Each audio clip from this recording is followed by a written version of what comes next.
યુઈબી વડોદરા ખાતે બીઈ અને માસ્ટર થયેલા ઉમેદવારો માટે રોજગાર ભરતી મેળો અને અનુબંધન નામ નોંધણી કેમ્પોની યોજવામાં આવ્યા છે. યુનિવર્સિટી રોજગાર માહિતી અને માર્ગદર્શન કેન્દ્ર વડોદરા દ્વારા university employment information and guidance bureau Vadodara ખાતે રોજગાર ભરતી મેળાનું આયોજન કરવામાં આવ્યું હતું, જેમાં બીઈ મેકેનિકલ ઇલેક્ટ્રિકલ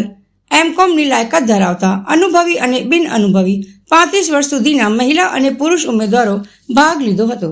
જેમાં 3 નોકરીદાતા દ્વારા વિવિધ પોસ્ટ ધરાવતી કુલ 50થી વધુ જગ્યા માટે ઇન્ટરવ્યૂ લેવામાં આવ્યા હતા, જેમાં 2 જેટલી કંપનીઓના એચઆર તથા પ્રતિનિધિઓ ઉપસ્થિત રહ્યા હતા. ભરતી મેળામાં ગ્રુપિંગ વિષય પર સેમિનાર યોજાયો તેમજ વિદેશમાં રોજગારીની શિક્ષણ અને રોજગારીની તકો તેમજ સેફ લીગલ માઇગ્રેશન અંગે તેમજ સ્વરોજગાર અને વોકેશનલ તાલીમ તેમજ પીએમ ઇન્ટર્નશીપ યોજના તેમજ એન્ટરપ્રિન્યોર ડેવલપમેન્ટ માટે તકો 1 થી 24 વર્ષના વિદ્યાર્થીઓ ઓનલાઈન રોજગારી માટે તેમજ રોજગારલક્ષી અનુબંધમ અને એનસીએમ પોર્ટલ અંગે નિઃશુલ્ક માર્ગદર્શન આપી નામ નોંધણી કેમ્પ યોજવામાં આવ્યો હતો.